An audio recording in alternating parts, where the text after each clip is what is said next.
Following program is for training purposes in TV news education. Some copyrighted material is used and is credited on screen. However, no more was taken than was necessary to tell the story of the event. YBA claims fair use of materials. Of course, this game is in New Orleans, which, of course, center of attention, Bourbon Street, lots of distractions, a big party place. So it's the difficulty of balancing the party and the whole mindset of going in is very hard on the players. You were saying, Dylan? All right. Do you think that the extra week to prepare for both teams has any effect on the game? Or? Absolutely. There's no question that the extra week, frankly, I don't like the extra week, didn't like it. Because you look at the playoff schedule, the week that you would get for if you get home field advantage in first week bye in the playoffs, or having the best record in your division. Now that's pretty cool because at the end of that season, boy, you're beat up. Everything is just not feeling too good. You just need a breather, and that's always an advantage. Now, when you get into the tournament, and the best plays the worst. The wild cards play each other, and the wild cards play the divisional leaders, and then we understand how all that works. When you get it back into the rhythm where you're playing every week, to stop again for 2 weeks is very hard. It's a very hard thing to do. In the cases where my two Super Bowls, we had a strike shortened season in 1982, so we did not have the extra week. And we had a momentum roll that we were able to take advantage of and go into the Super Bowl and ended up winning that football game against the Miami Dolphins. Now a year later, we were the best football team in the world. We by now, with the exception of one afternoon, and it happened to be the Super Bowl. So, but that extra week was a legitimate distraction. We got off our game, and the Raiders came in with a little bit extra mustard on their hot dog. And that was the difference. They were playing with a lot more passion than we were, and they ended up coming away with the win. What's the mood like going into the Super Bowl the second week when you landed, in Pasadena? What's the mood like? Are people in the weight room saying like, "Man, we're in the Super Bowl. I'm really excited," or is it just or is it really quiet, or is it in between? Again, it's the goal would be to make things as normal as possible. I don't think there's a whole lot of players who are sitting there going, "Wow, how did we get here?" Now that might occur after the fact. Wow, look at what we just went through. But leading into the ball game, people generally are not starry-eyed. They're not intimidated by the bright lights because of the tournament. The way that the NFL. Anyway, national TV, routinely, visibility, Monday night games, lots of hype, you get used to it. Getting the playoffs, a lot of fun. The thing about the playoffs too is, if you're home field advantage, even if you're not home field advantage, if you win, even if you go the hard way, you're on the road every week, when you come home after that football game, you're the greatest thing since sliced bread. This fan base just loves you. You walk on water. And it's quite a unique experience to be seen in that light in the community. And obviously the community I was involved in was Washington, D.C., and they're great football fans in D.C. These people were just wonderful. And we couldn't go into a restaurant or bar and go in our pockets. We couldn't buy anything. Everything was free. Everything was free. So they were just glad to have us around. So the being in the town, the experience, the fan base, the excitement, all great, unique experiences that unless you get to that point, you probably won't have that kind of experience. So the players are doing that, and now you take them out of that element, you move them into a bigger fishbowl down in New Orleans, and the trick again is to try to make this as normal as possible, but there are a lot of challenges. Certainly. So going in the day of the Super Bowl, tell me about how you were feeling, the emotions, the nerves. Well, I think you're ready. Players have an internal clock that starts on as soon as the game is over the week before, win or lose. If you win, you celebrate the victory that day, that evening. You lose, you dwell on it, you scratch your head and ask questions. But at some point in time after that game, the switch is flipped, and you start thinking about the next opponent. That's what good football teams do. They put the most recent experience in the rearview mirror as quickly as possible. Not going to dwell on it.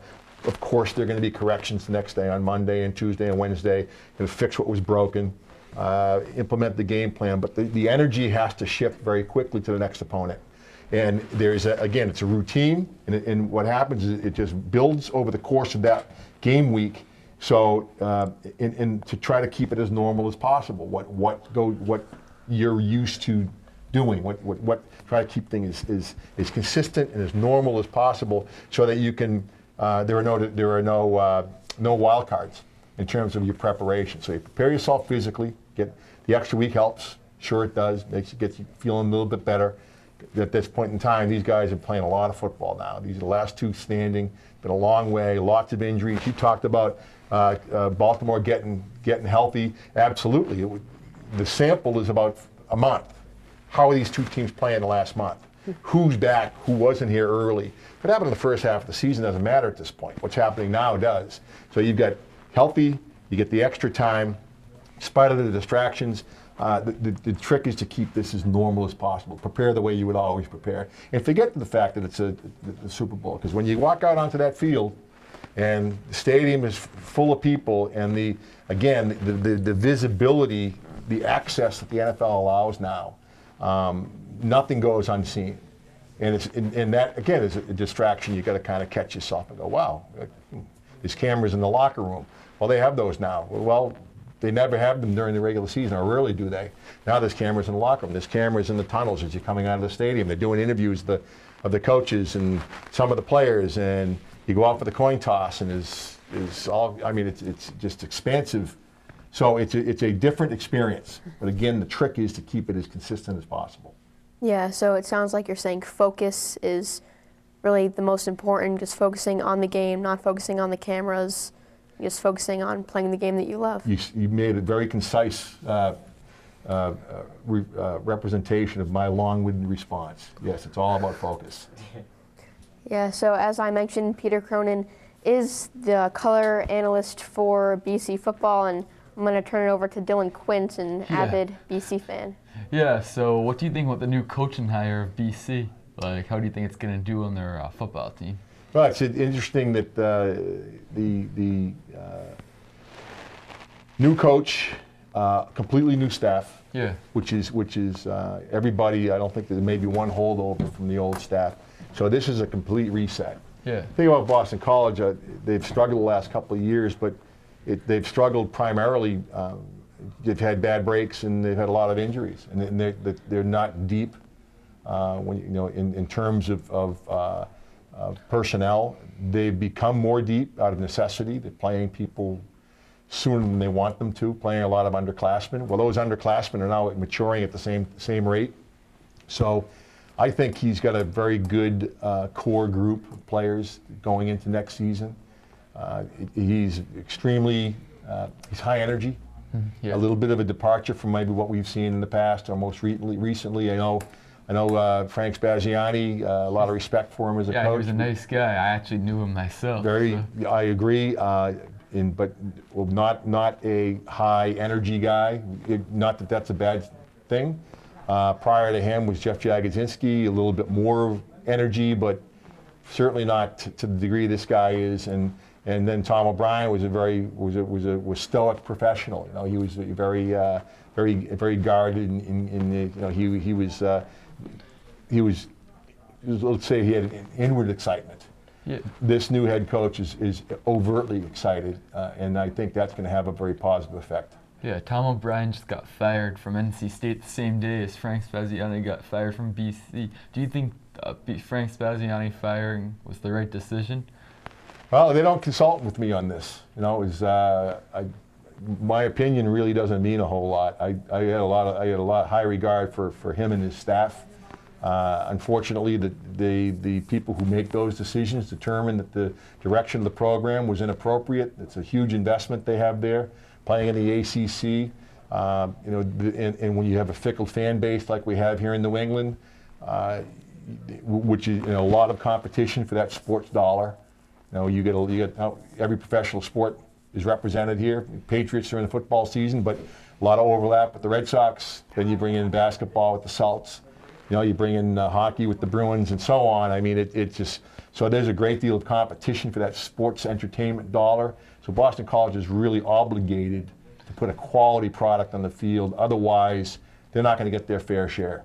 Yeah, do you think that they'll make a bowl game next year? Or Well, they'll only take 6 wins. Yeah, I know, exactly. They've been somewhat elusive the last couple of years. I know, they only won 2 and then 4, but they came close. They have some talented guys on that team. They have Chase Redding, Jonathan Coleman, Spiffy Evans, some good.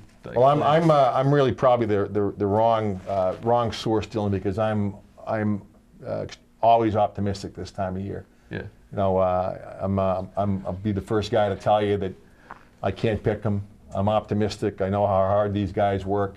I look at that schedule and I see 6, 7 wins in there. But that's the fan in me. I know. I've done that the last few years too, and they haven't won the 6 or 7 games. So I'm looking for it. So I'll send it over to you now. Do you have any questions? Yeah. Can you explain the transition from college to the NFL? I mean, just a whole new different stage. College primarily focused. People just watch college, and then you go to the NFL, and it's just the whole country watches the NFL. You're in the public spotlight. Just explain the transition into that. It's quite a rather dramatic step. It's the distance between high school and college. I would consider a canyon. The difference between college and professional is a chasm. It is wide and it's deep, and very few people are able to make that transition. And the hardest thing is to understand it's a profession. It is you as a professional athlete are on the hook to make sure that you are prepared to compete day in and day out, intellectually, physically, emotionally, spiritually. I keep going back to those 4 fundamental tenets, but that's what it takes. And the players who make the adjustment quickest intellectually is probably the first thing. The complexities of schemes, offense and defensive schemes, even special teams, much more complicated. Picking up the complexity and the nuances, that's very important. And frankly, that's why so many Boston College players make the transition to the next level, because they're in an intellectually challenging environment when they're here at Boston College, both in the classroom and on the football field. They're doing a lot of complex things, whereas not uncommon where somebody who comes out of a program that maybe is loaded with talent, and part of one of the keys to their success is keeping things simple. So there's not a lot of thinking. And as Frank Spaziani loved to say, if you're thinking, you're stinking. And so if you're thinking out there, you're going to get beat. So the ability to think, be intellectually, to be able to grasp concepts and turn those into actual performance in the field, that's huge. The physical part of it, there's so much energy and emphasis today to make sure that everyone's getting the edge. There's a lot of controversy around performance-enhancing drugs and so forth, but everybody's looking to be a step faster, a certain degree stronger. Everybody's looking for the edge. So there's fierce competition just on an individual basis on teams to make sure that you're always at your peak. Then you weave in there consequences related to the nature of the game, injuries, staying healthy. I had 2 major injuries when I played. I broke my neck and I broke my leg. I missed 1 season and 2/3 of another, but came back off of both of those injuries and played again. But those are factors in terms of people having in the length of their careers. I'm not sure that anybody who went out and broke their neck, ruptured a disc, would have gone through the surgery and come back and played 5 more years. But had I not done that, I never would have had a chance to play in the Super Bowl. So it's all good from my perspective.